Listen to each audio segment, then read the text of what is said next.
free manifold. And this is ongoing project with Professor Jin Sung Park.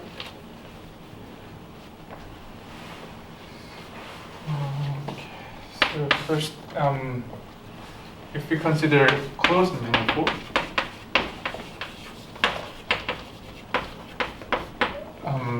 with representation to SLNC.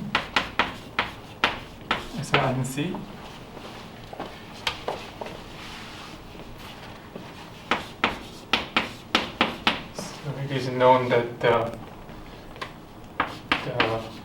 Chern Simons invariant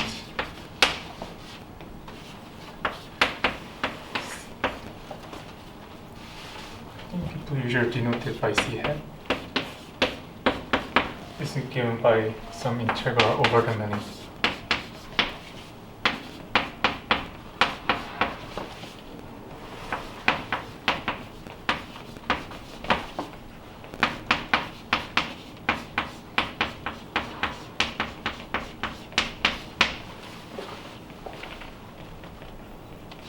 So here, the capital A is the flat connection.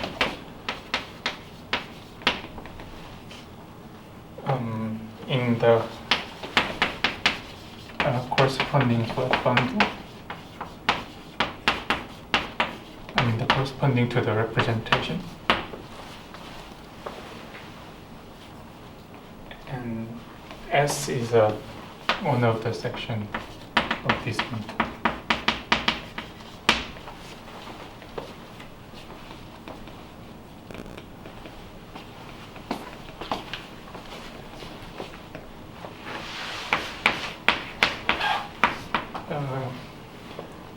So it is well known that if we change the section,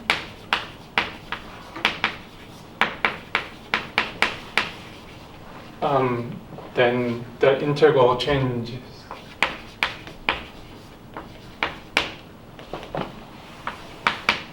by multiple of the 4 pi squared. So that's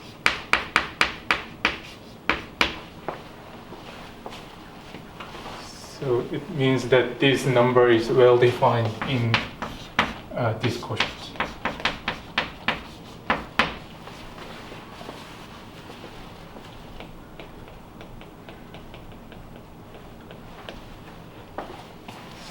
Also, if M is a hyperbolic manifold, hyperbolic free manifold, then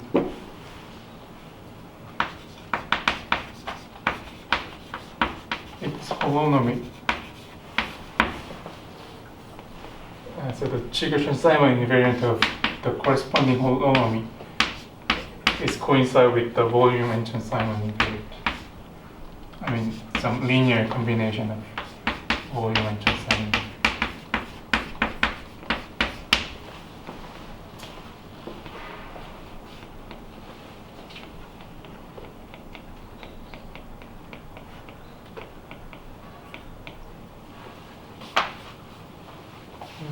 The last thing that I would like to remark is that you can see this invariant as a map.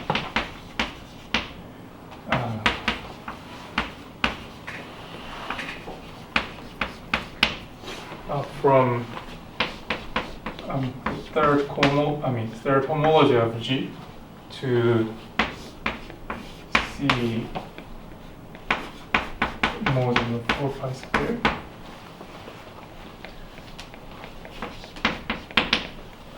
So sending the fundamental class of representation to the Chern Simons invariant.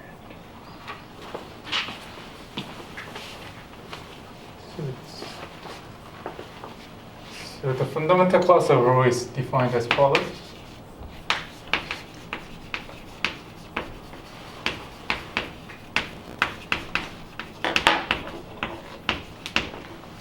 So we have a representation from the fundamental group to G.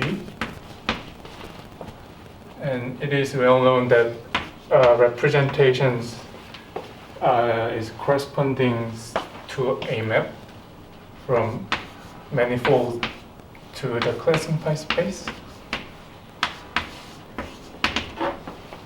So this is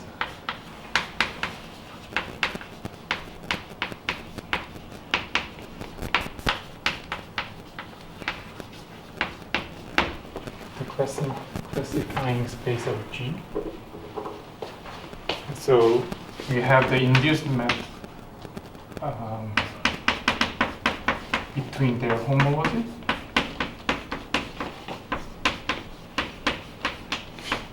And it is known that these two are same. So we can define the fundamental class of representation by pushing forward the fundamental class of the manifold.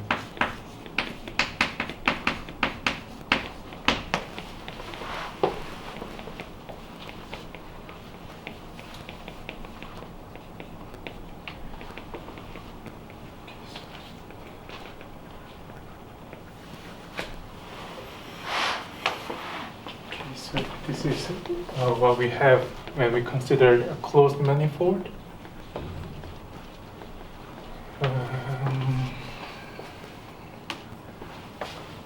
And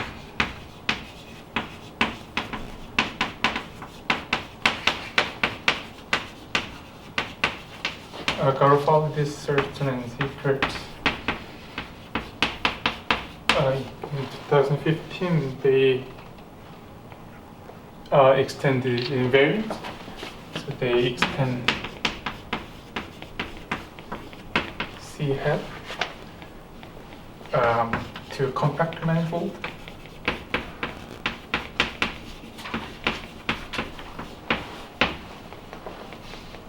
So possibly with boundary.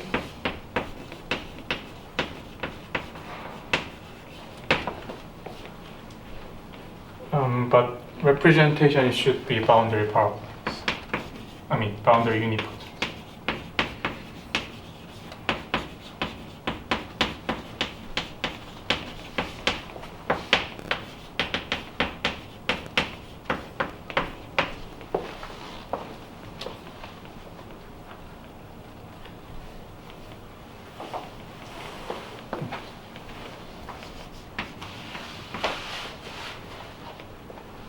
So we say a representation is boundary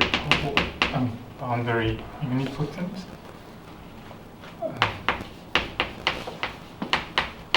Is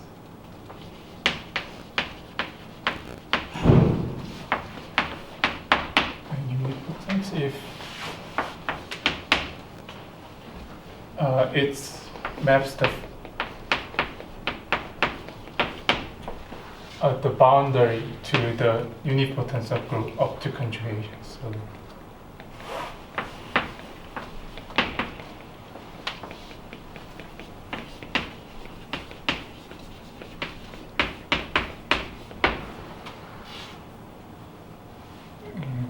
sigma is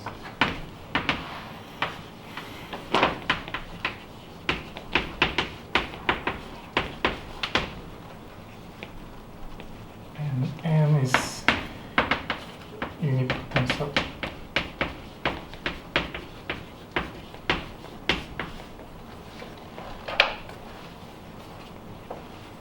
so there is upper triangular matrix, but one's in the diagonal.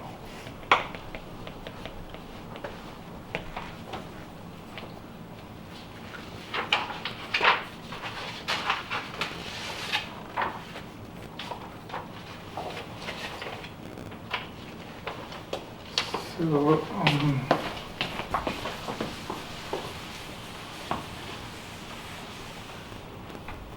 so precisely they construct a map.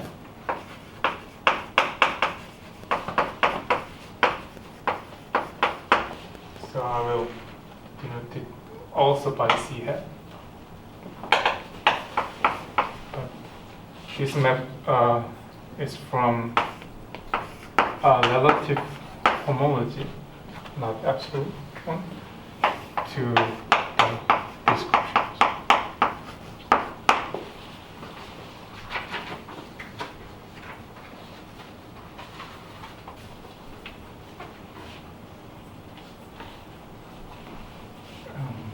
So they construct this map and define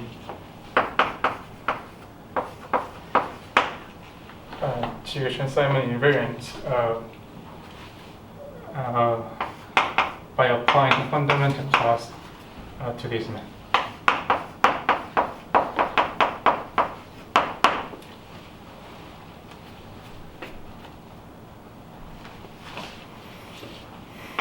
So now we are considering a boundary unipotent representation. So it's boundary unipotent. So now if we consider a classifying map, then it's given by a pair.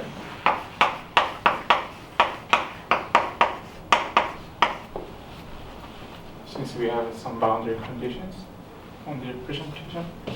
So similarly, we can define the fundamental group by a push forward of the fundamental group of, fundamental class of the manifold.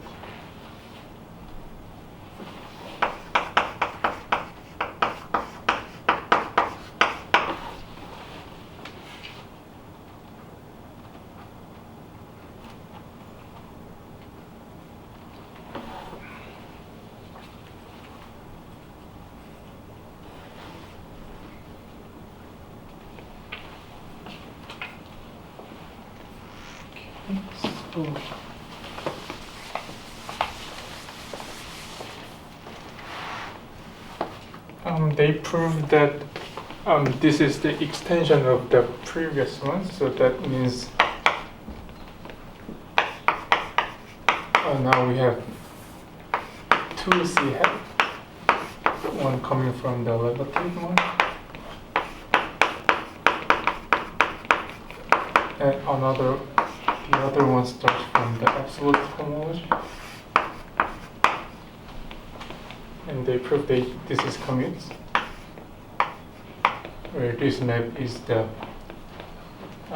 naturally induced from the inclusion.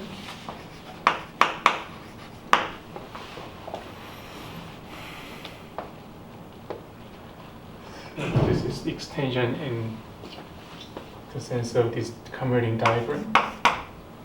And also they proved that the map they construct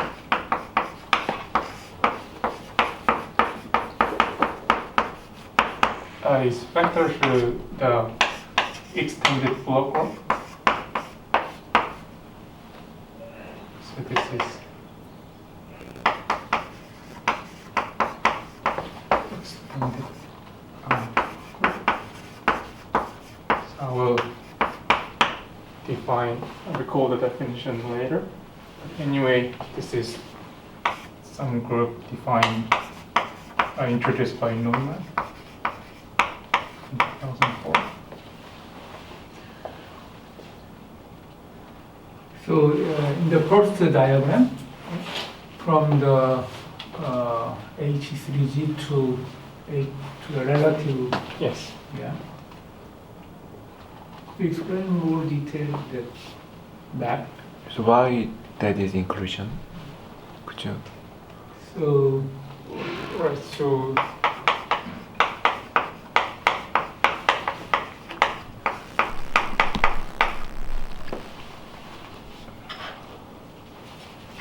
yes, so the element here is a linear combination of tuple looks like this. So GI is an element of G. And while element of here is a tuple of the coset, n coset.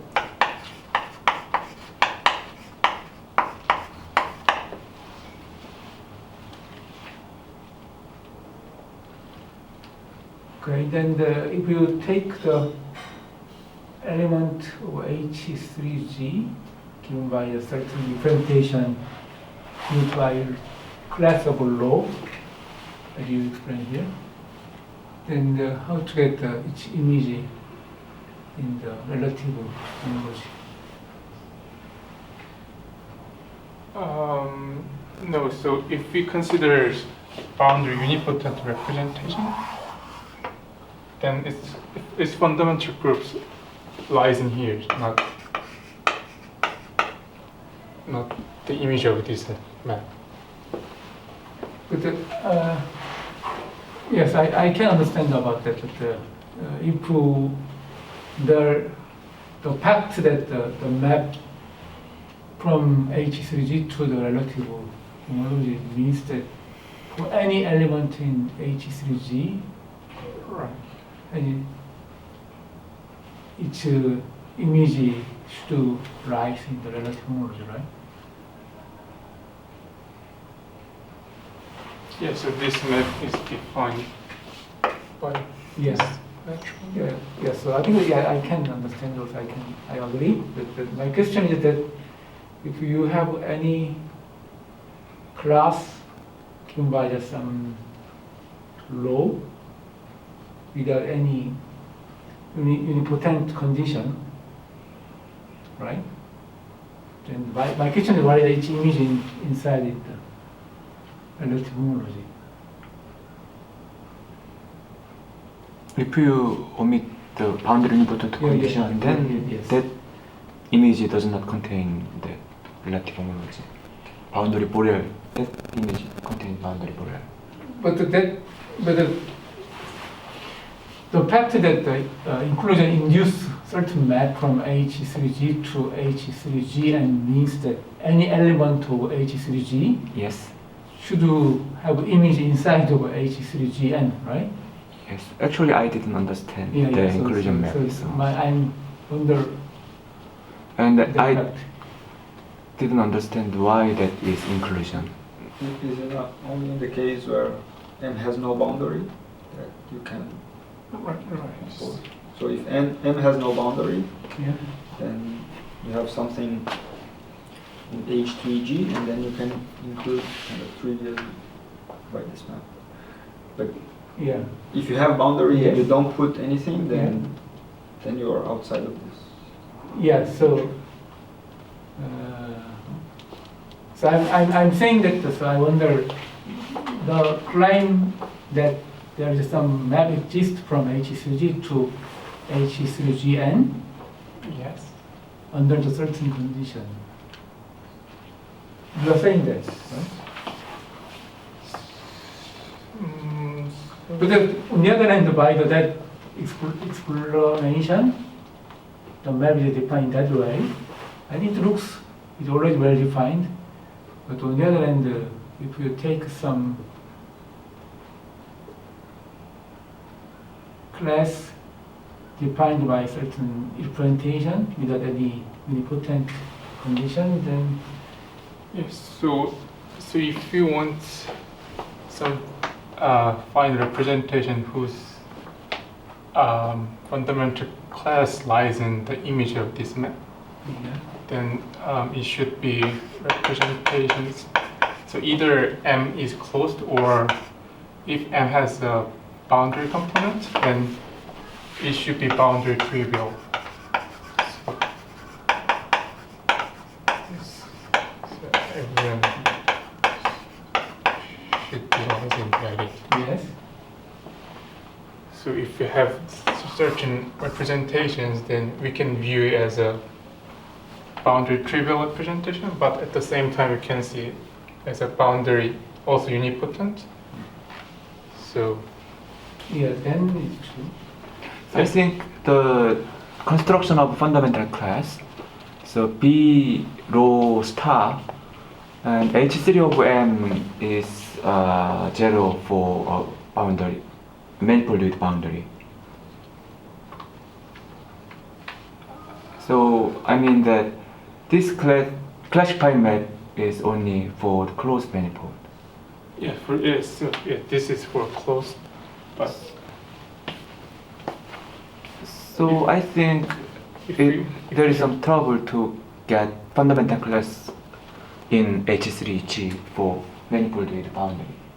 yeah, so Right. I'm claiming that if representation boundary trivial, then this classified map is close to Yes, that I can agree. Mhm. Yeah, so in this case, we can define its fundamental class in here. Yeah. Yes. But the other case, I think. Yeah, this is the only case. Yeah. So actually, I'm viewing. So this group is for boundary trivial, and this group is boundary unipotent. So it I can deal with the more representations. So, could you give some argument for the inclusion? Why that map is inclusion? So I mean, this map is induced from these inclusions. So what do you mean by? I don't know this is injective Uh-huh. or something. So You mean that particular map may not be injective? I would say I'm not sure at this moment. Okay, So- so I Yeah, was a maybe little not. confused. Yeah. So I mean, if G 0, 1, 2, 3 belong to N, Yes. then this is Trivial. trivial. Yeah, yeah. It's not. So it cannot be inclusion. it's not. Yeah, yeah. So that was my question. right. So Yeah. in this group, Yeah. anyway, this is Yeah, yeah. Yes, I'm guilt free. so anyway they prove that this map is vectored through this certain group. So anyway, it means that it implies that so one can compute this the Chern Simons invariant by using ideal tetrahedron. So basically, block group is generated by some ideal tetrahedron.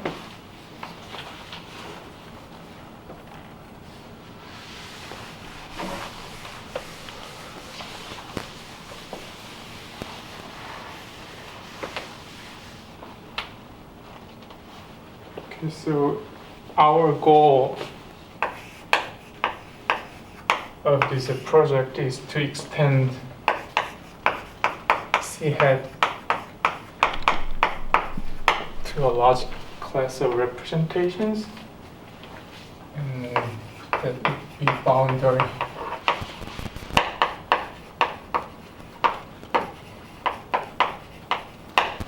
For representation. So now we replace the subgroup N to B, and that's the subgroup of upper triangular matrix.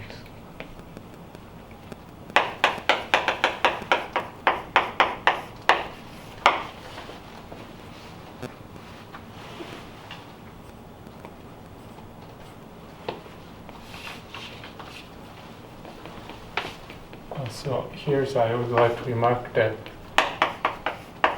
if the manifolds, the boundary of the manifold consists of tori, then any representation is boundary breadth.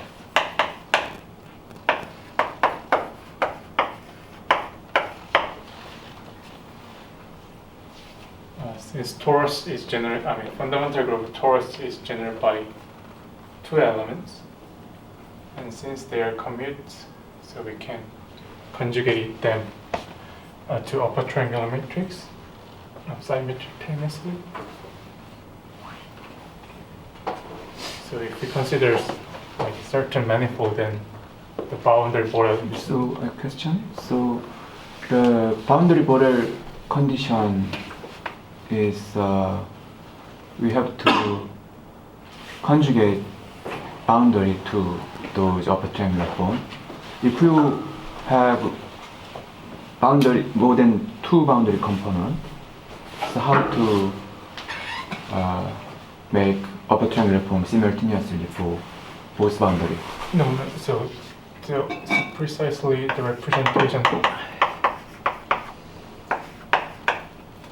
is called a boundary, like the over. Yes.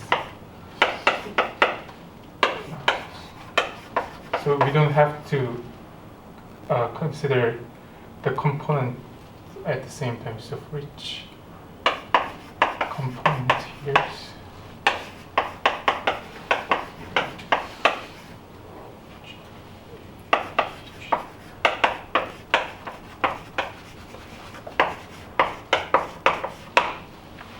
Okay. so G depends on the boundary component. Okay.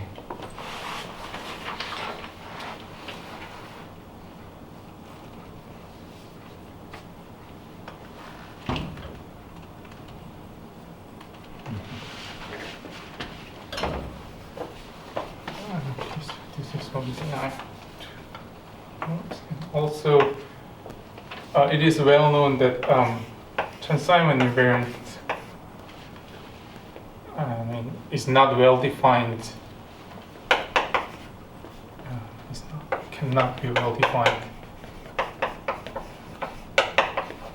for arbitrary.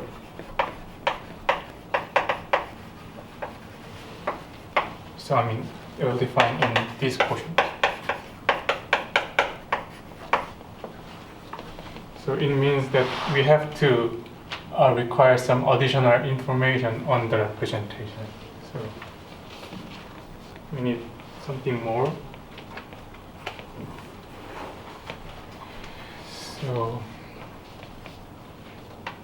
So anyway, this is what we are going to do. And basically, our ideas mostly comes from the paper of the Marche in 2012, and of course also the paper of Garfoldi's Thurston's equation.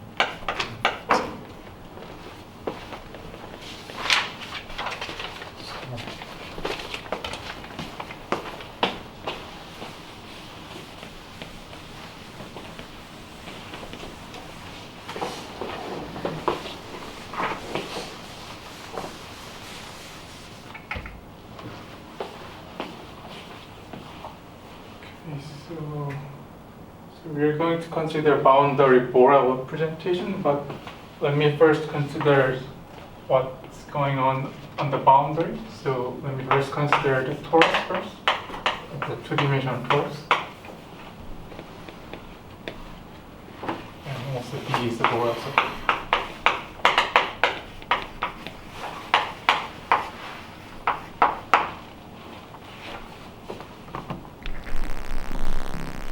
So object that I want to consider is the representations from pi 1 sigma to B.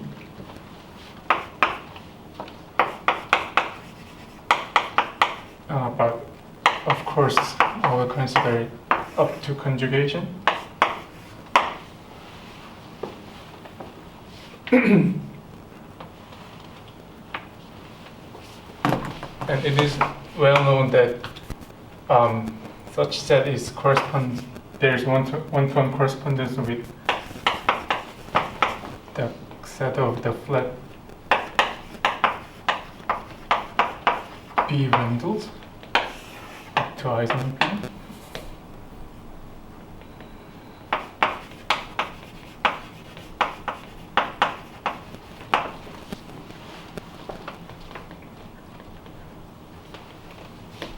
And also, since every B bundle, flat B bundle over sigma is trivializable, so this is known fact. So in particular, we can pull back the flat connection to the base manifold. So then the flat connections result in some one connection. Sorry. Sorry? So this trivializability, is it about torus? Is it about being Borel? or both? Both. So here we need the fact that polar subgroup is homotropic equivalent to the product of the circle, and also it is known that any circle bundle over torus is trivial. So we use these two facts. So we need the torus condition if you consider homogeneous surface. Right. So far, I have to require the sigma is torus. Yes.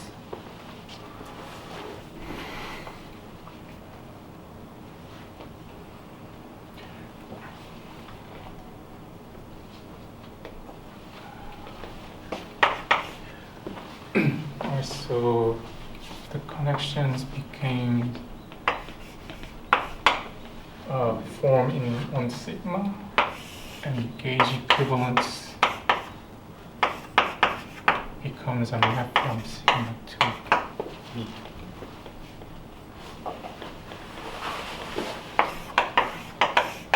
So here sigma omega 1 is a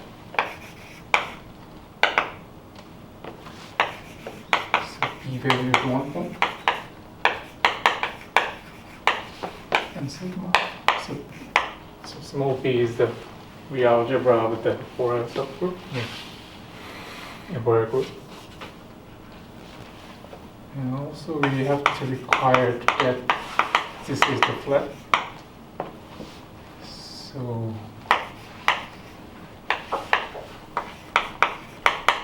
this form should satisfy the flat equations. And the set map is just the set of the maps. Sorry, sigma.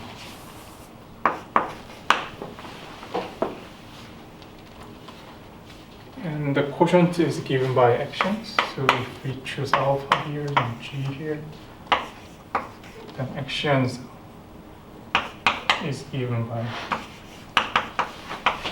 actually so gauge transformation and can be expressed in this way.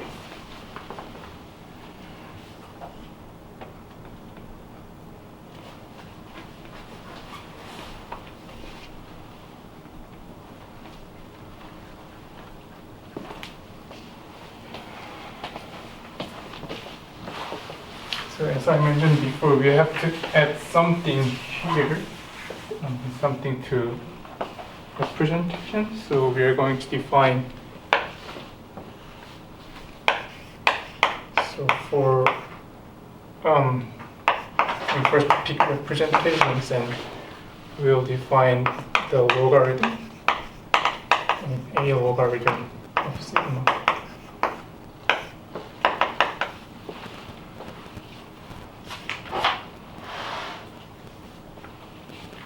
So this is a collection.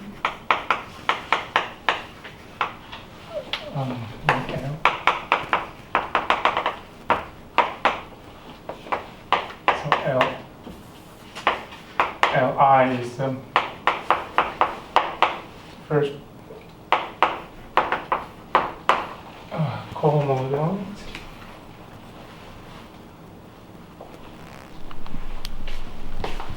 And of course, such that if we sum of them, then it finish.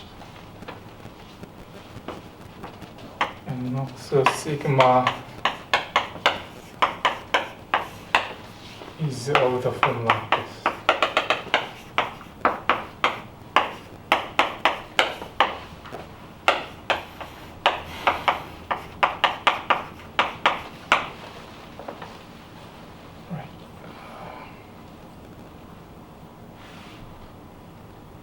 So basically, L is a logarithm of the diagonal part of the sigma.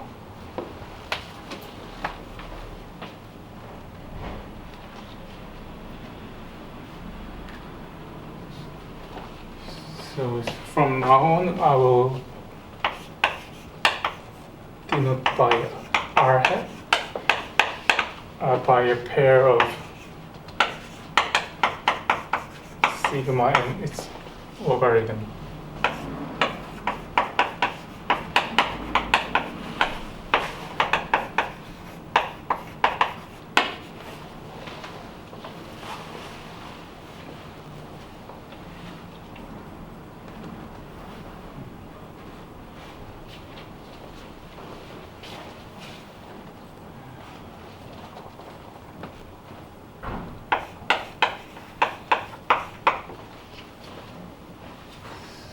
So the first thing we have to do is that, so we know that R has a one-to-one correspondence with the quotient.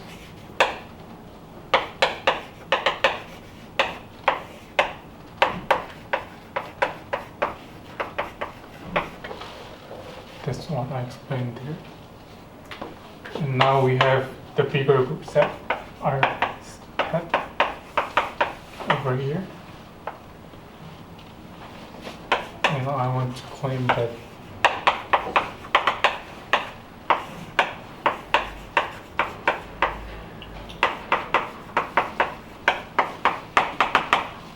so this set is one-to-one corresponds to this quotient where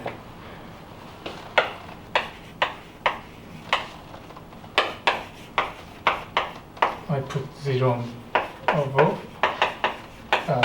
So this is the set of the maps, which is homotopy to the trivial map.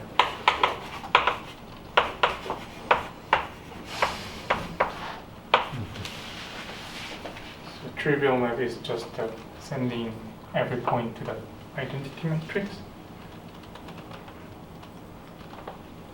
So this set is a subset of the set map.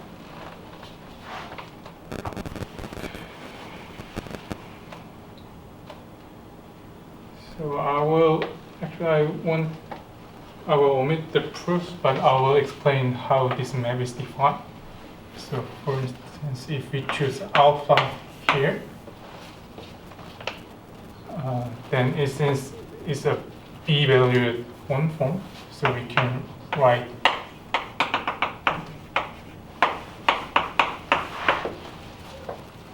as follows.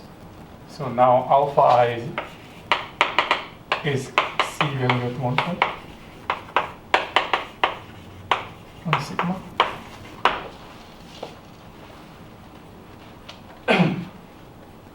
And since alpha should satisfy the flatness condition, so if we compute directly, then it gives us that these alpha i's are close to the form.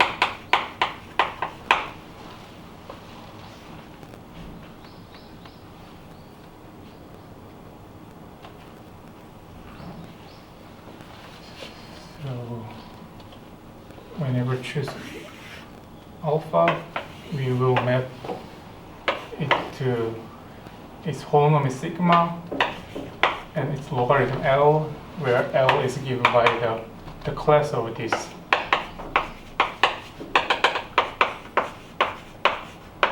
closed form. So class is the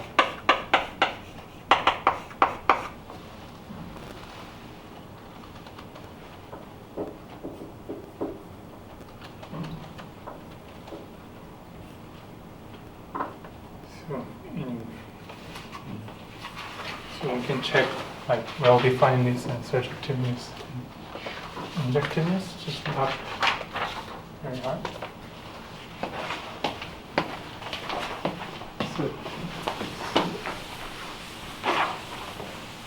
So logarithm data is what we have to require to define the Chern Simons invariant for arbitrary representation.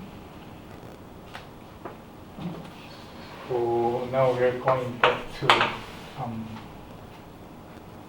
free manifold. So M is again compact free manifold with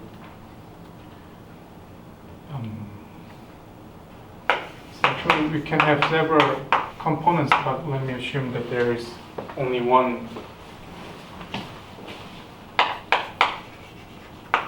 boundary component, which is torus.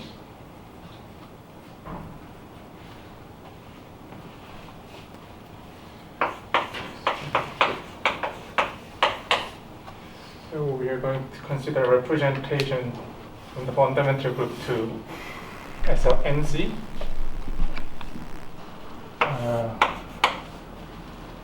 Now if we restrict to the boundary, then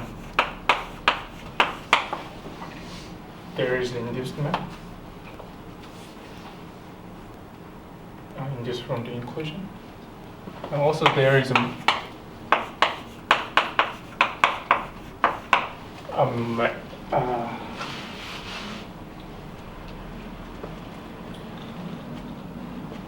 so which is also induced inclusion by mapping B to the G. And we will consider its fiber product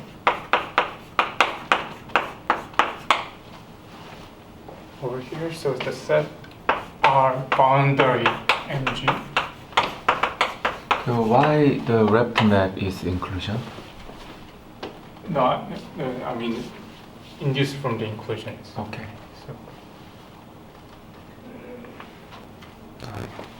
So pair of the representations.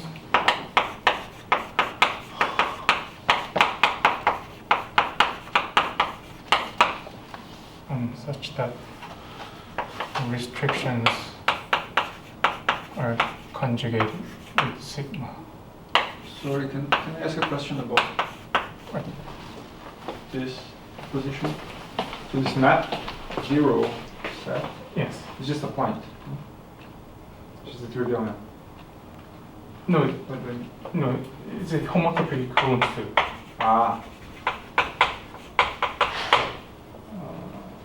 Okay. Homotopy to. That means there is one parameter family to the trivial matrix. Right. Kind of like result of the Weishmuller. Right. Yeah, but on torus. Actually, I will Yes.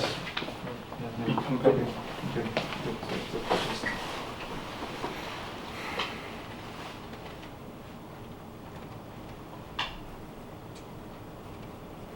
So at this moment we have to consider it as a pair.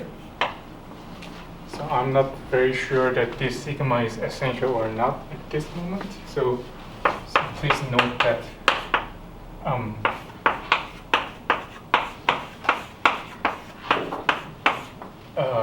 these two matrices are conjugate in G, of course, but not in B. Because conjugating by an element in B always fix the diagonal, so it cannot be conjugated in B.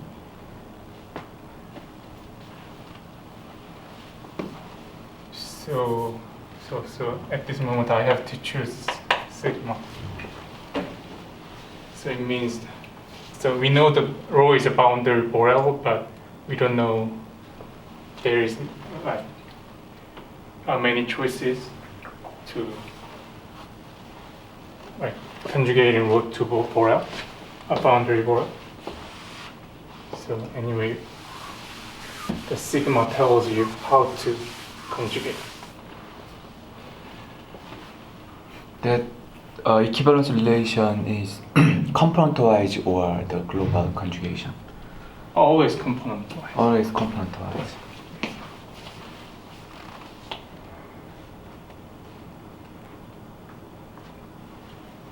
Yeah, so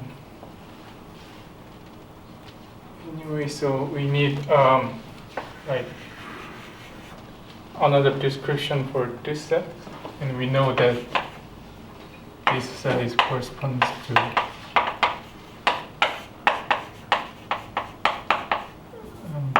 this quotient And also we know that this is corresponding to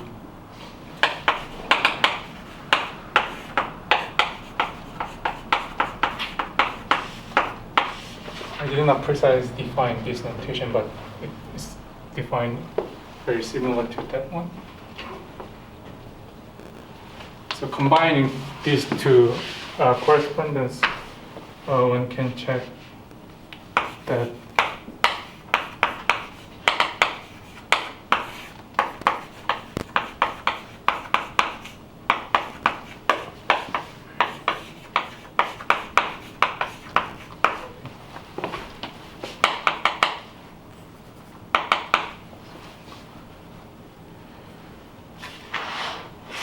So the symbol boundaries mean there is some boundary condition on the set. So this is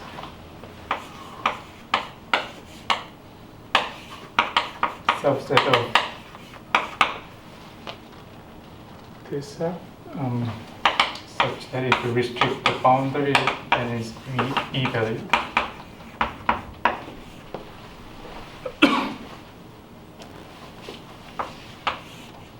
And similarly, map boundary mg is the subset of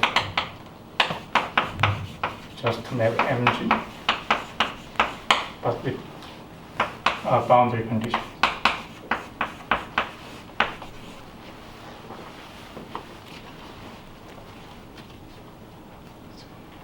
And always the connections, they are flat. Right. So this set is a set of the flat connection, flat one things.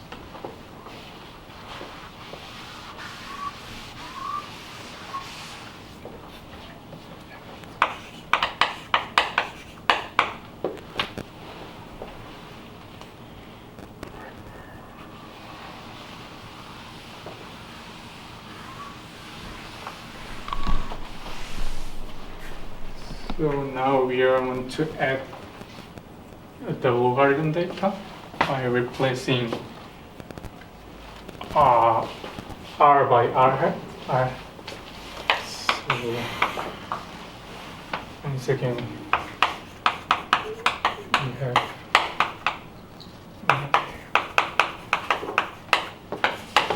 and we can replace here by r hat. Since there is a canonical map from R hat to R, and we can compose it to the inclusion map.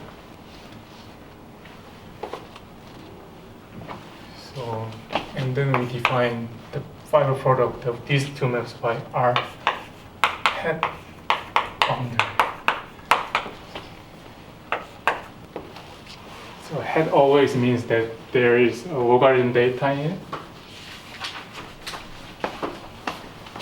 So precisely our hat boundary is a set of the trip.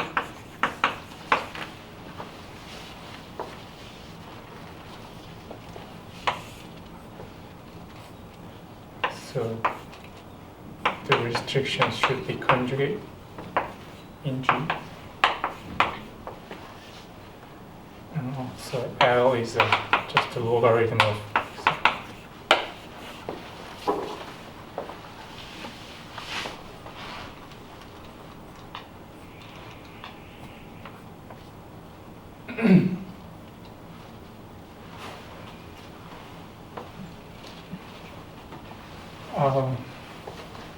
and since we know the correspondence of R hat and the connections here, so we can check that this set is one-to-one correspondence with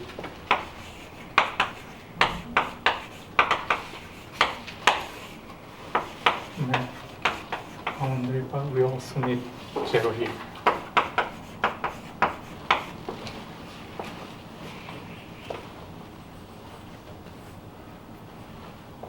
So once again, the 0 means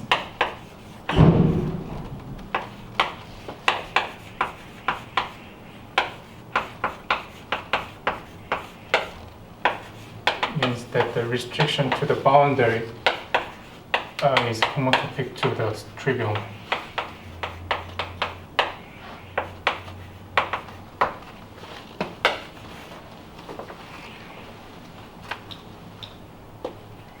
So I will share with you.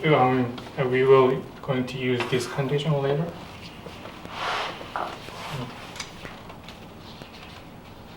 So anyway, it's a little bit complicated notation, but this is what the main object that we want to consider. So basically, this is the representation and some logarithm data on the boundary.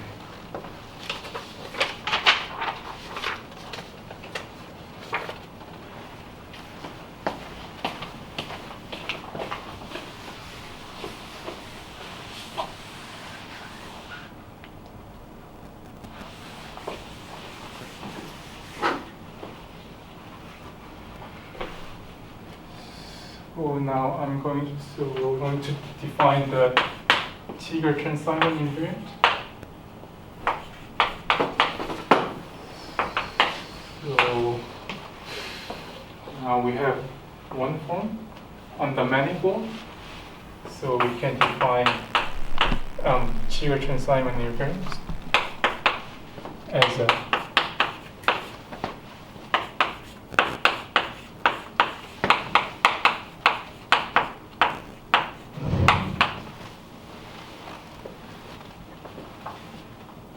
actually, I have to remark that this is the same formula that I wrote in the very beginning.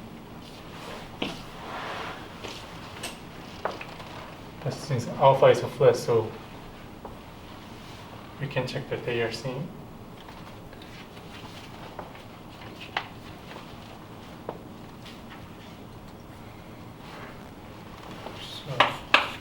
So we claim, actually, I have to say this is due to margin, maybe. Prove that if we choose a map here,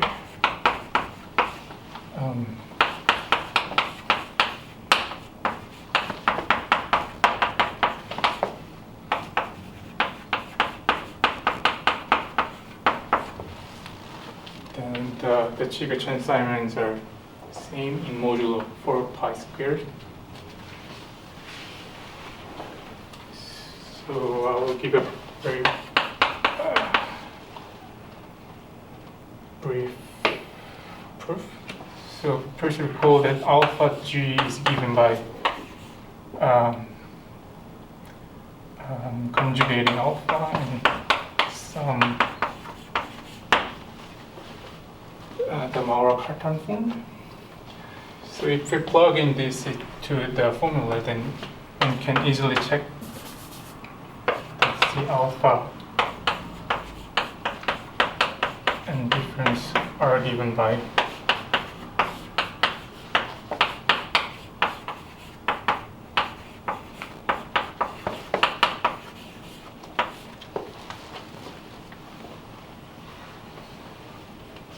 some integral over the boundary and also some integration.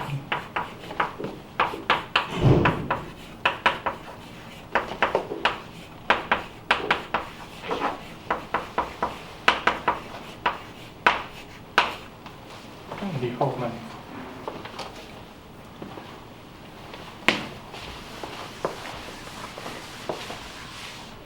So we have to show that each of them are 0 in modulo 4 pi squared. But just let me just check for these terms.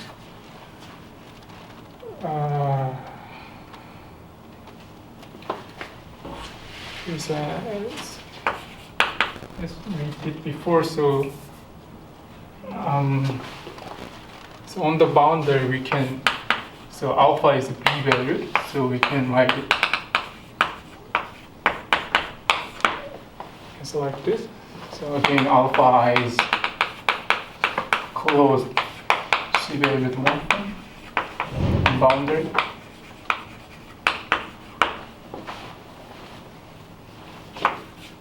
And similarly, we can write the restriction of G as similar. So then GI is a map from sigma to C cross, non-zero complex number.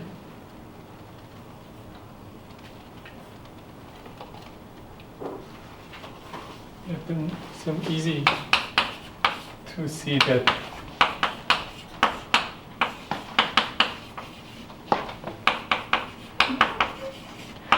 on the boundary this is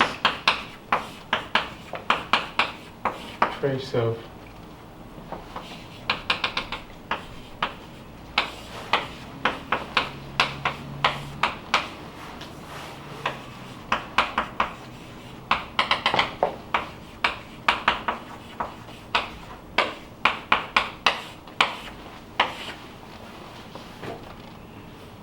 so this trace is just sum of alpha I with gi inverse dgi.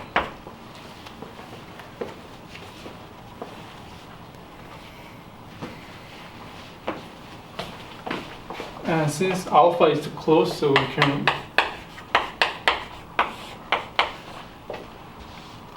change this to form as a minus alpha I log gi. Since if we take d at alpha I, it becomes 0, and if we take d at the log, then we have inverse g. But here we need the fact that log gi is well defined. So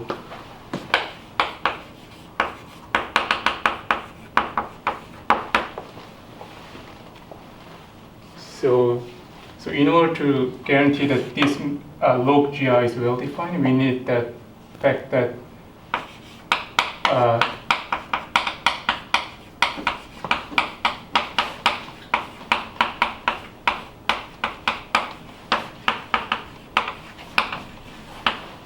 the induced map from the gi on the fundamental group level is a trivial, and it is equivalent to that. This map is homotopic equivalent to the trivial map.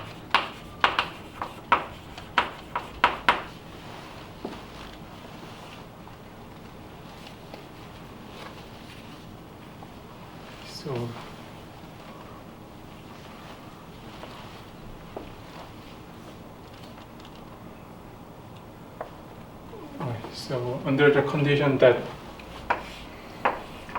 the boundary map is homotopic to trivial, then we can say something about the log. So in this should talks here.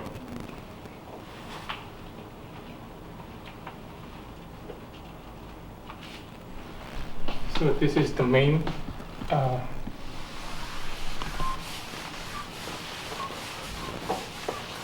But how about the secondary? right, and maybe I have to prove. Please remark that G inverse G is the pullback of the Maurer-Cartan form.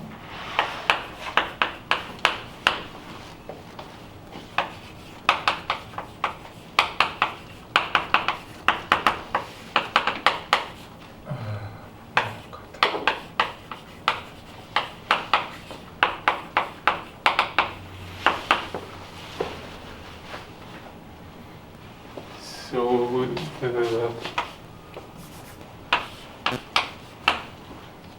we can rewrite the second terms as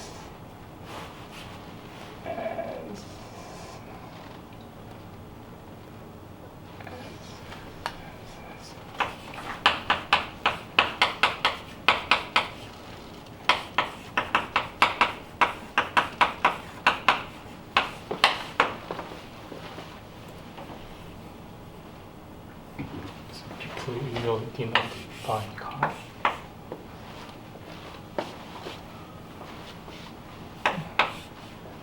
And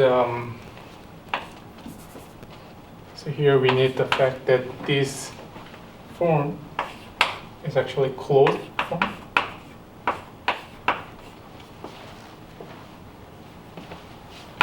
And its coefficient lies in here.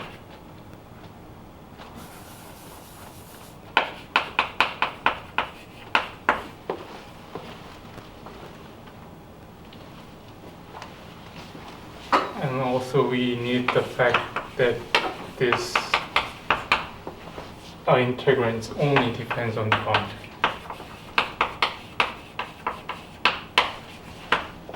I mean, so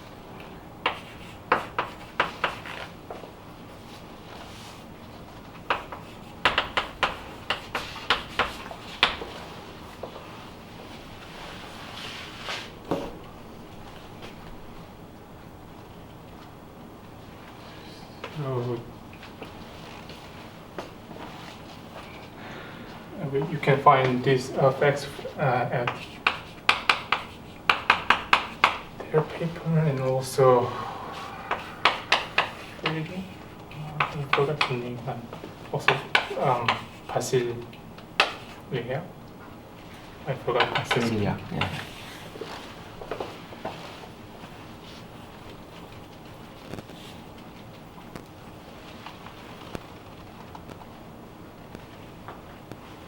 But anyway, so if we just assume these two facts, then we can say that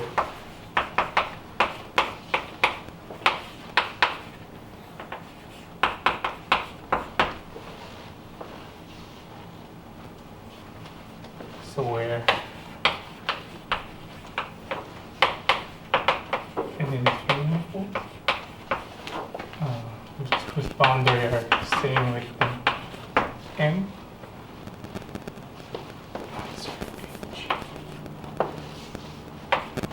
And H is mapped from M to B such that the restrictions coincide with G. So this is mapped from sigma to B. So we can choose some manifold bounding the boundary of the M, and we can extend the map to the manifold M whose image lies in B. So it is not hard to check the existence of such manifold. So also we need to check the distance of such a map H on N, which extend the given boundary data, right? Right. So I have checked, and this is obstruction to such existence.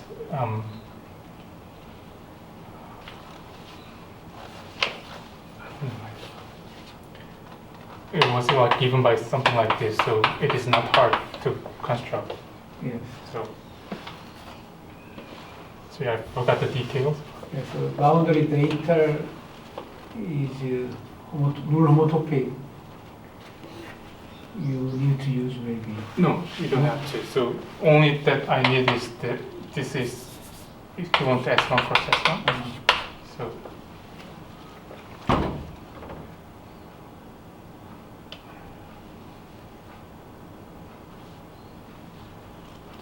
right. Anyway, if we find some manifold N, then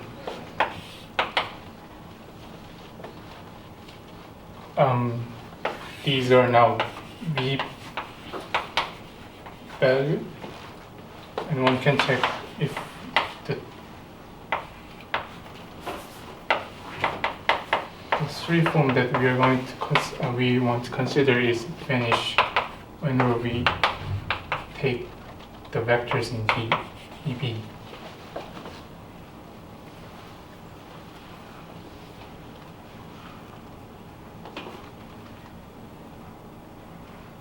So that's how.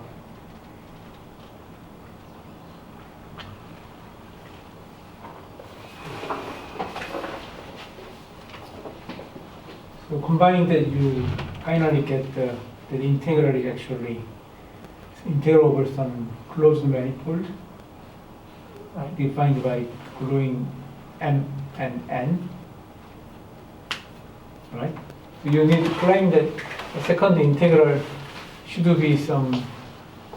No, so we have manifold n here, and I found n here, Yes. but extending the map. Yes. And since this integral, Yes. this quotes something like this. Yes. It only depends on the boundary data, Yes. and since these two integrand has the same boundary data, Mm-hmm. so they should be same. Yes. And if we consider this term, Mm-hmm. Ah, okay. yes, it should be vanished. Okay. I think you don't need to glue. Just if it is the same, then Right. But people usually glue. Yes. To prove that this function only depends on boundary, but anyway, right, we have to.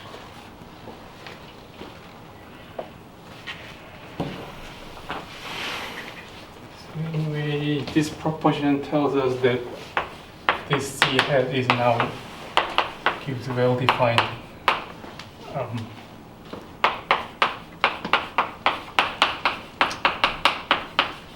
map. Just considering corresponding one term. Sorry, you say it vanishes.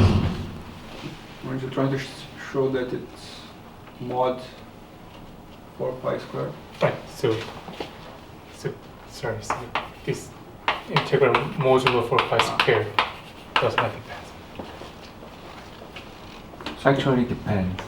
I think you take such a one form ABC, then you can make that is it's I mean Cartan killing form will vanish, but I think that ambiguity produced by the when you take pullback by some map.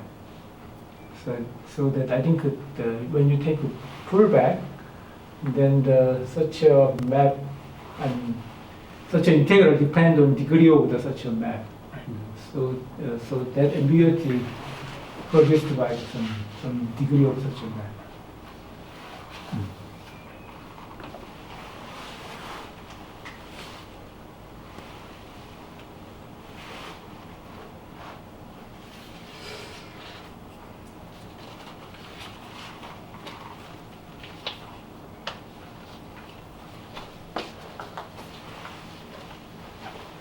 Now we have definitions, so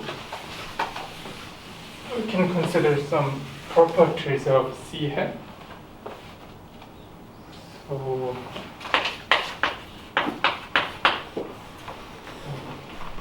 one property is that if we change the logarithm, so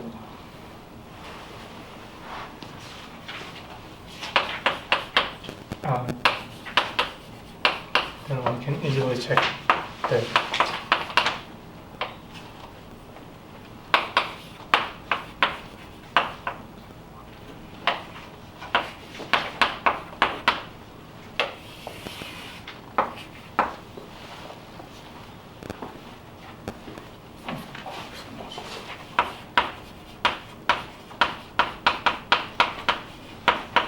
here mu and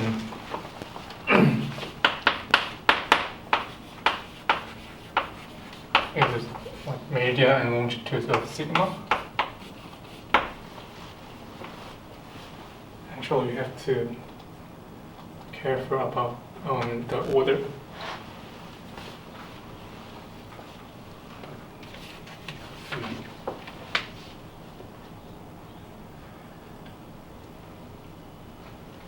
So just recall that L is element in here. So if we put curve in it, then this vector in Cn. So here dot means that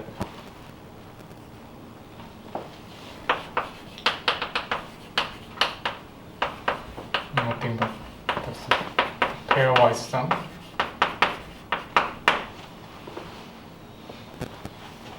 Actually, this comes from the taking the trace. So if you change the mu and lambda, then No, we have to. So M is the orient manifold. yes. So we orient the boundary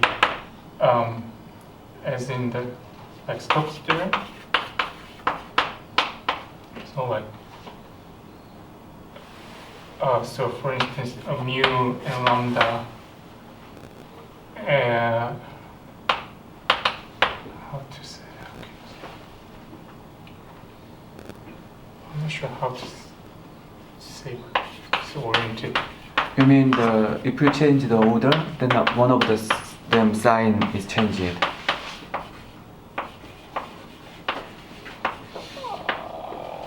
To match the orientation.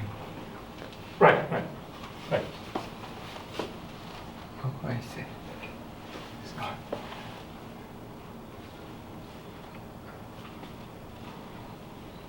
You mean the mu wedge lambda span the orientation of induced orientation Right, of boundary. Right. Okay.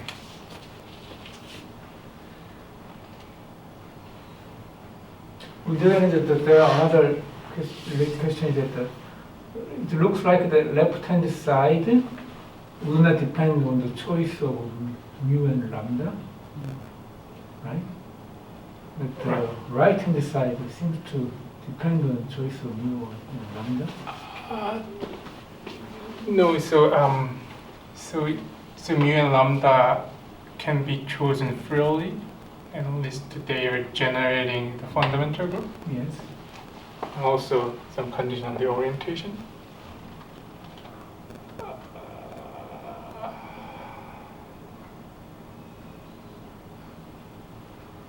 On the other hand, I believe that even if you change mu and lambda, I mean, fixing some, how to say, certain data, then the right-hand side. Yeah, if you fix the remain- representation and boundary logarithm, but still we can change the boundary basis. Right. So let me check here. So for instance, if we choose gamma lambda prime as a lambda plus mu,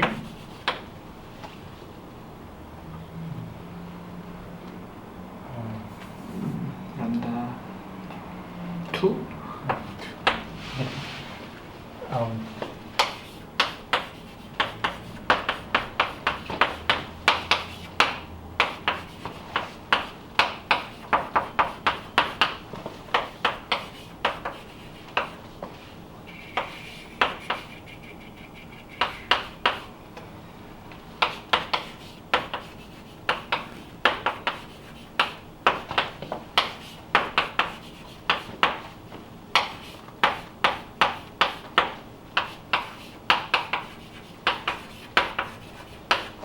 I think in general, you can always change the basis by the 2x2 matrix, A, B, C, D, whose determinant is 1, fixing orientation, and by the similar computation, just lead us that the Mhm. right-hand side just does not depend on the choice. yeah. So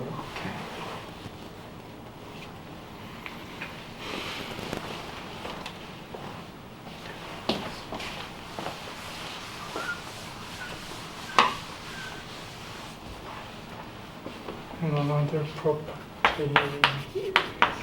So actually, this one can prove similarly.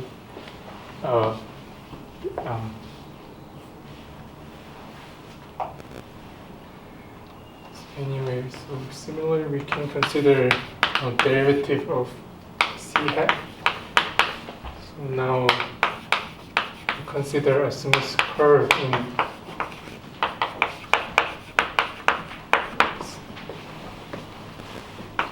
and we can check the derivative of this invariant is given by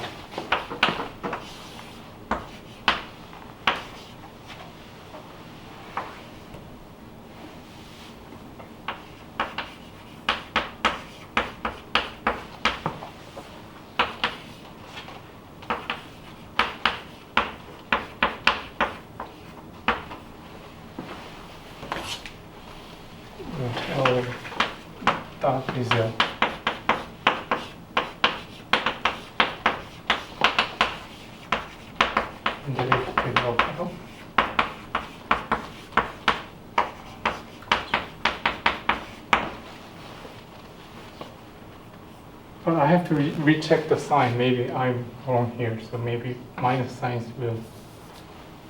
should be there, but sorry, I didn't check yet. Anyway, it is similar formula.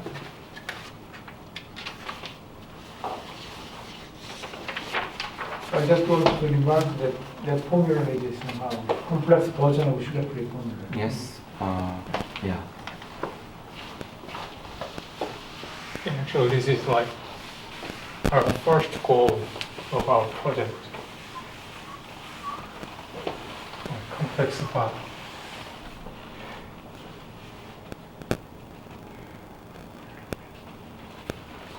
I think I have to. So last proposition is about den filling. So if we choose like simple closed curve on the boundary,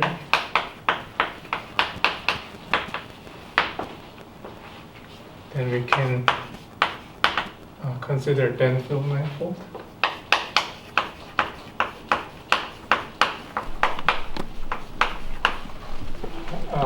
Which is obtained by killing the curve gamma.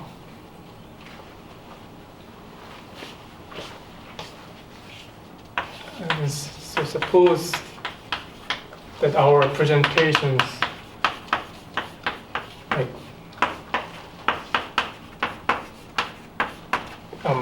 factor through the fundamental curve of the den-field manifold.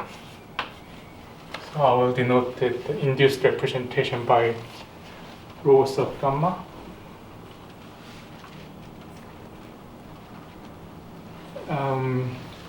Then rho gamma is a representative from the closed manifold to the SLNC, so its volume and Chern Simons range is well defined.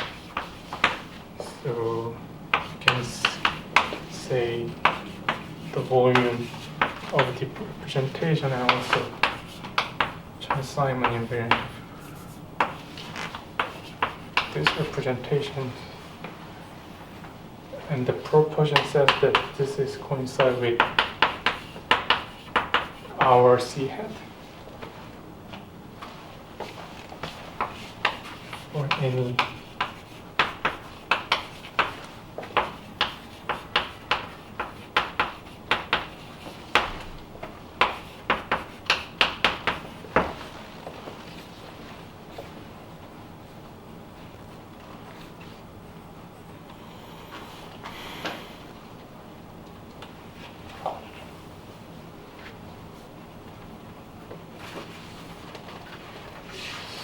So please note that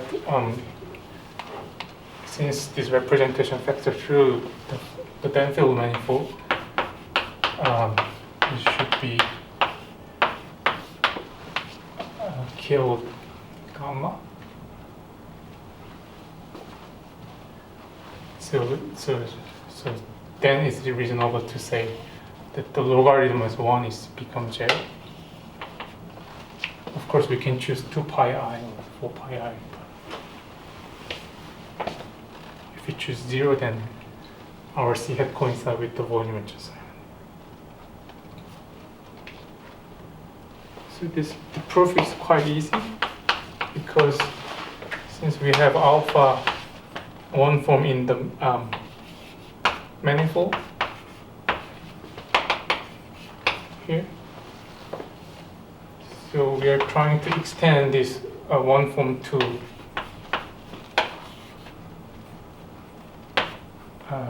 den-field manifold.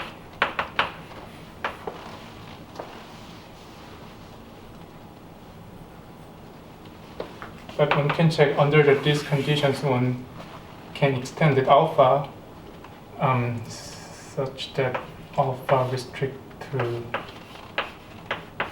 the outside of the original manifold is D value.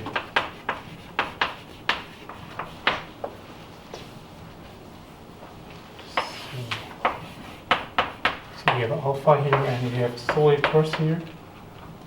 And since alpha is already be valued on the boundary.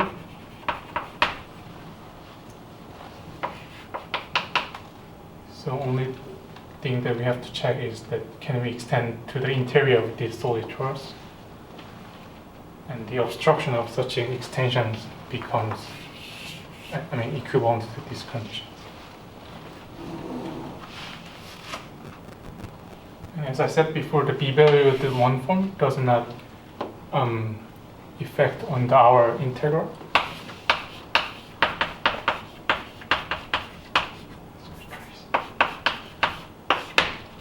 So it means that there is no contribution from this solid torus part. So it proves that they are same.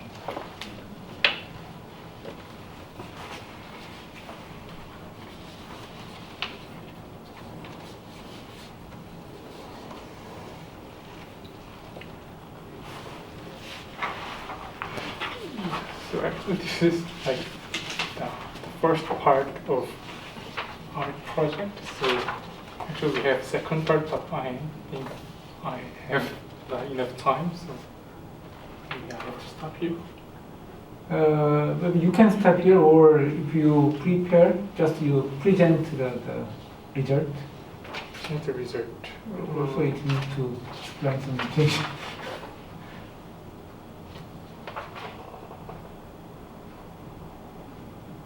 Just up to you. If you want, I think you can keep going for any time. 너무.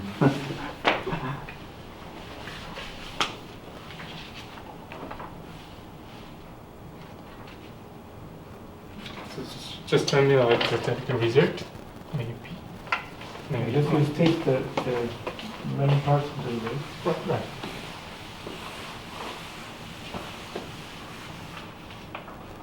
So this is approach. So the second part is about how we compute this C hat using ideal triangulation of manifold.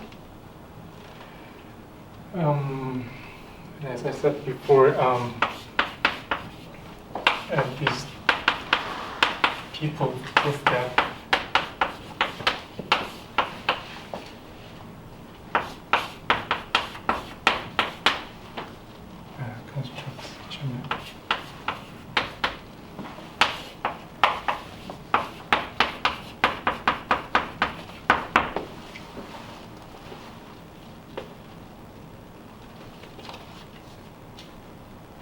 actually they shows that the image of phi lies in some special subgroup of this site, which is called extended group.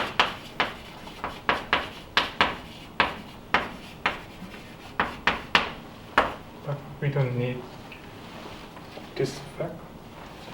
But so here R is the So, question? So the volume formula only for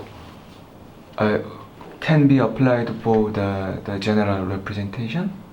In this case, the boundary unipotent, not boundary Fourier. Okay, I see.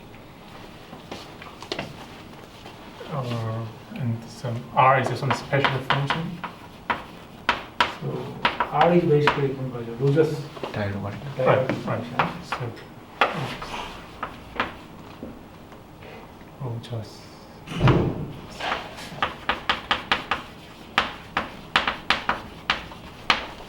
Also, you don't need to write that phi, to define phi, to say the image of phi inside of the extended log group, you need to check that the Ptolemy relation is satisfied. Right? I think the contained in kernel of Fourier regulator. Yes. Yeah. So yeah, to check that we have to consider boundary map here and so regulator map here, you can commute something like that. So on the chain level. I just want to Yeah. remark that for that map phi, Ptolemy relation appear Mhm. canonically.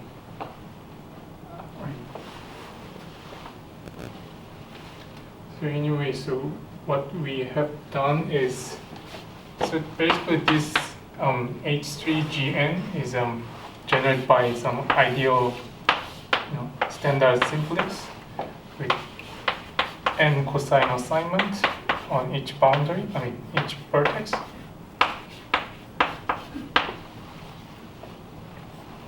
But instead of that, we were going to truncate version. So now we first truncate this simplex like this, and then we assign n coset to each vertex. So, and of course, there is some condition more, but basically we consider truncate versions, and it gives us something above here.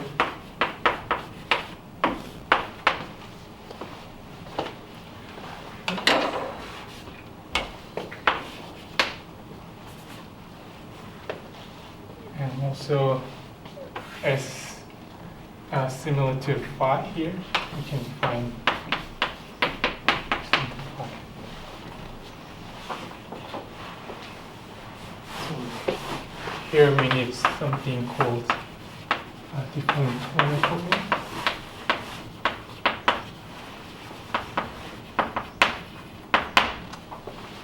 So it is basically Ptolemaic coordinates for boundary Borel representations. But you only consider boundary unipotent now. No, this group can deal with the boundary Borel representations. Yeah, although he used the notation n, I mean the Right. the notation can mislead you. Because I think if you allow the boundary Borel Yeah, class, yeah, there is that. Inside then there. I think there is no map into the pre-block group. No, pre-block group is well defined. Even it may not yeah, in and- extended block group, but Yeah. pre-block group is Yeah, but block. I mean that's block group. yeah. So the image does not lie in this. So here, point is that the original map phi, each image inside of the extended blow group, but when we consider deformed one, Yes. the head, each image does not rise in the extended blow group. Yeah, But you're right. that That was head, that, free that, blow group. that was my question. Yeah. It cannot be contained in block Yeah, group, right. so there is no way to evaluate. Right. But Yeah. still, the Rogers divergent function is defined the whole p head. Yeah. So then Just you the can- sum of the Yeah. class. Yeah. Yeah. So we can compose R with that pi head to obtain the Chern Simons zero. Right. So let me Okay. briefly write our results. I mean, in this diagram, applicable for the boundary Borel case, Right. Yes. the Chern Simons invariant with logarithmic invariant. of Right, the right, boundary. exactly. Right. Okay. Right. So our result is that if we choose representation with logarithm, as what we did before, then it determines some class in here. I don't know how to write this, maybe. So this is can be obtained by usual developing map arguments. Then we can obtain some number from applying R and phi hat.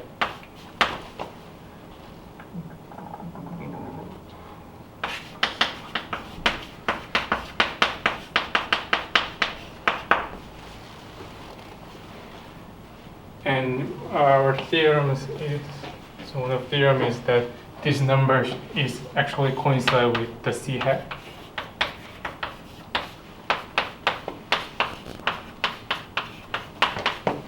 And this can be proven by comparing the derivative of these terms and derivative of these terms. So this term, we already saw the derivative of these terms, but yes, by using some symplectic structures on the Golang equation, we can prove that the derivative of this form is actually coincide with them. So is there any reference for the equality, the last equality? Right, so we want to claim they are same. Yeah, I think it is a well-known technique. No? I mean, so the equality, those equalities, for example, only for can be is already known for the SL2C case or boundary parabolic case. Everything is the previous known depth. Yeah, for SN's boundary unipotent, I believe they proved, but I did not check yet. And So- because actually I didn't check by myself that equality, so I want to see that equality, the precisely how to prove it. So basic idea is that using the Schiller-Philip formula, Yeah. so we can check that. Yeah, already here he states that the left-hand side C hat Yes. satisfies such a Schiller-Philip formula, Yes. but we can define the composition of R with the deformed phi. Yes. That part also satisfy same Schiller-Philip formula, so that it remains that we check that equality at the origin. Right. And then that part is also easy. Then you can claim that final equality. Yeah. But this those arguments only for can be for the deform. If we have to, we can deform. Yeah, yes. So, but the previous result, I think the original result Yeah. is, for example, closed case or boundary unipotent case. Yes. For that case, I cannot use. Right. Yeah, you're right. Yeah. You're right. There are no deformation. Yeah, you mean that now we have some theory about the deformation, and this equality Yes. can be proved Yes. by easy way. Yes, using somehow. Schiller formula. Yes. So I think that result known for the PSLN, Yes. but with the condition unipotent. Uh-huh. But I think it's not known even for PSL to C. Not unipotent, you mean? Yeah, allowing Borel. Yeah. So I know, yeah, but actually for the unipotent case, actually I didn't see the written proof for the equality. I think that is in the paper of the Karpalidis and Thurston. And so on. But they use some some previous. Yeah, they cited many previous Yeah, so works. I backtracked the. Yeah, you need to read more than 5 papers. Yeah, but yeah, I couldn't see the computation, the written computation for the equality. It's so true that I also tried to understand the whole their argument, and then they cited the previous work.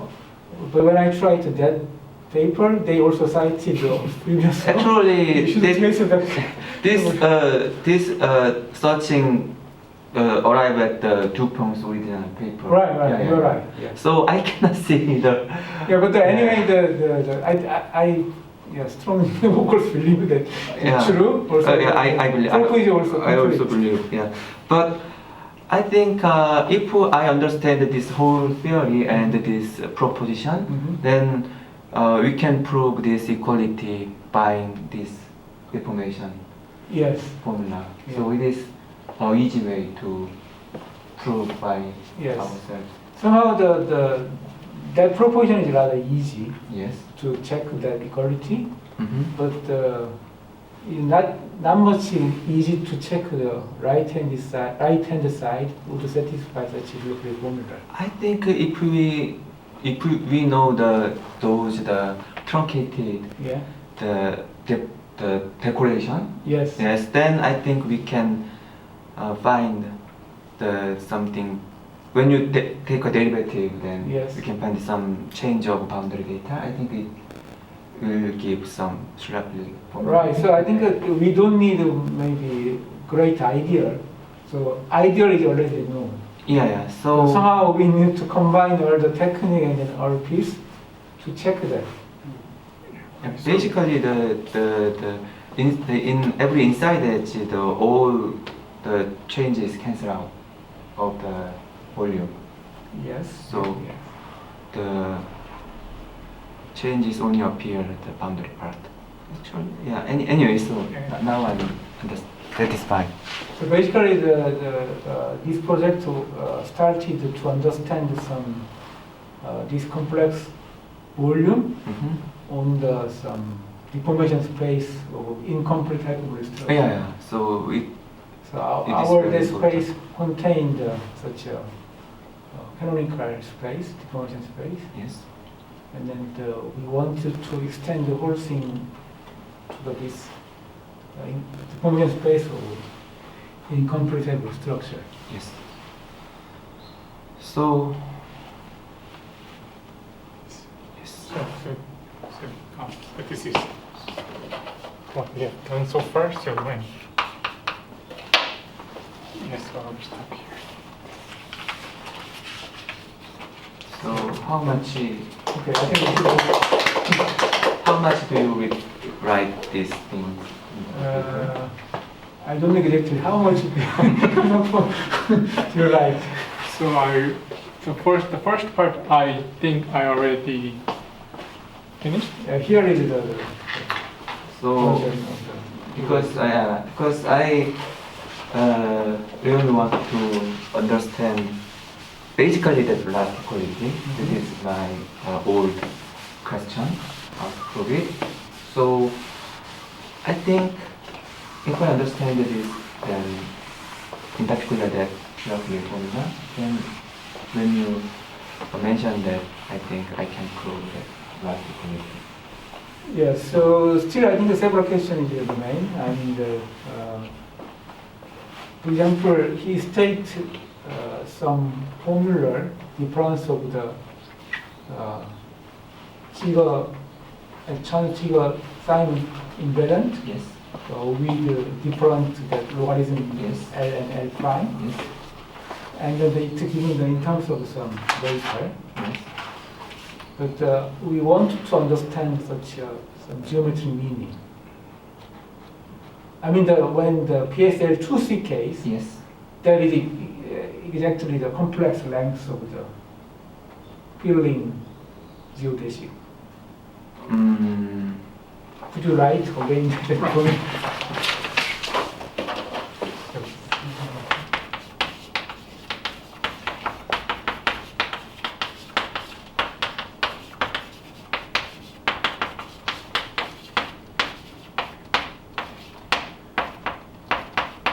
I mean that by that the L of mu, yeah, you're right. So, but the L of mu or L of lambda, Yes. I think there is not exactly the complex length of the filling closed geodesic. But I think you can rewrite that in terms of filling complex length. I mean the Yeah. I see. complex length of the filling geodesic. You mean the when you modified by some filling length, Yeah. then that is should be coincide. Yeah. So for that every point, but when you can fill in the adding some geodesic, at such a point, I think the right hand side it can be rewritten in terms of complex length. Yes.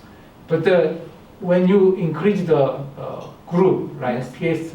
Yeah. PS3C or higher one, not clear why the geometry meaning of this right hand side. So why is that independent of this choice of mu and lambda in the end? Yeah, so we discussed about it. Yes. I think mu and lambda just generate of this first homology of the boundary. You can always change another basis just changing by the 2 by 2 matrix, but each determinant must be 1. Right. Then you can easily check that you change the generator by that matrix. I think you get the same formula. Just this easy. Yeah, he gave a proof for simple case. But my question is that what is the geometric meaning of that? But for higher dimensional, higher n case, Yes. I think there is no corresponding geometry like hyperbolic geometry. Yeah, not known, but it can. You can make it. You can imagine and you can give some geometric meaning. So that is my question. Not known, but Yeah, actually, I don't Oh, I think related to this, there was this talk by this guy from KIAS some months ago. A student from KIAS here at the seminar. I think that is a symplectic structure, so Yes. there are 3 R, so Yeah. actually it is different from this. Yes, but he explained something about he has different generators of earthquake, different types of earthquakes given for each generator of the Lie algebra, and somehow this should be related to that. I mean, so now you have a bigger Lie algebra, and then you have different earthquake or Grafton transformations for each direction in the Lie algebra. So for the same curve, you would be able to bend and shear and, well, do something Basically, funnier his- with the bundle. His thing is only for the Teichner component. he only considers surface group, but and Teichner component.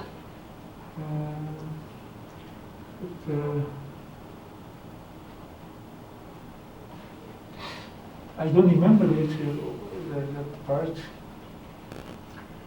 So the only thing I'm he considered the PS 3 R. 3R case Yeah, from the and- surface group. Yes. Then you are saying that such a representation could be understood in some sort. So he discussed something about flows, defining some flows Mhm. for each generator of the Lie algebra. So this is how he constructed some coordinates. Uh-huh. And Oh, so hitching component in his talk. Hitching component. Yeah, Maybe, he- yeah. I guess. He I don't- I'm not sure consider that the if that- whole variety. Yeah. I'm not sure if this is Yeah. very important, but I'm trying to say is that he has certain flows Mhm. for each direction of the Lie algebra. For a given curve, he has defined some flow for each component of the Lie algebra. Kind of, if you have SL2C, then this is kind of just the shearing along a certain curve. If you have, SL2R is just shearing, SL2C is shearing and bending. Mhm. And if you have higher group, some SLNC, Mhm. then, well, you have somehow shearing, bending, and then different types of things that So bend the geometry, but it also does something to the bundle. We don't know exactly what it's doing. But somehow my feeling is that actually he interpretation tried should be to something like find this. some direction to satisfy the symplectic relation. Yes. Yeah. For PSL3 R case.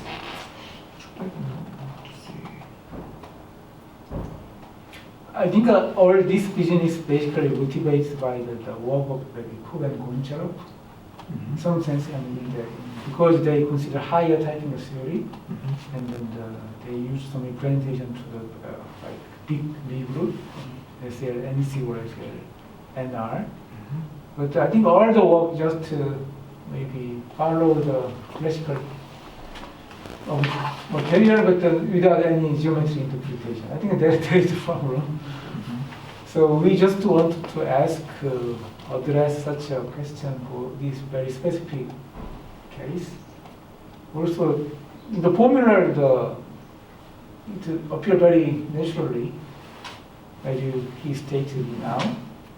So natural to ask what is the geometric meaning of such a term. When n equal 2 is just complex length. So actually, I think if we want to consider geometry, so we need something like the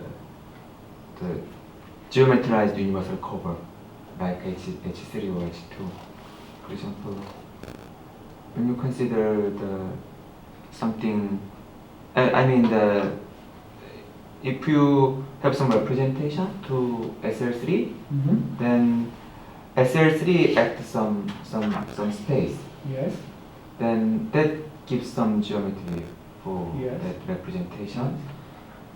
In that case, when we consider some developing from the universal cover to such space, but I don't know which space is possible for to construct the developing. I mean, I think it's not geometrical in the sense of Riemannian geometry. Yeah, it is not Riemannian Riemannian geometry. There is some geometry in the sense of bundles and some structures on the manifold. yeah. It is Still, not- what we are doing somehow is computing certain invariants related to the bundle. So the same way as we compute length and angles for the Riemannian geometry, now we are computing some lengths, angles, and some funny things that are happening to the fibers in a sense. So I think my feeling or my philosophy is somehow that one has to really think about the total space of some principal bundle associated to this, and it's the geometry of that rather than the space itself. In some sense, geometry is nothing but some bundle structure. That's right, Yeah, that's right. In some sense.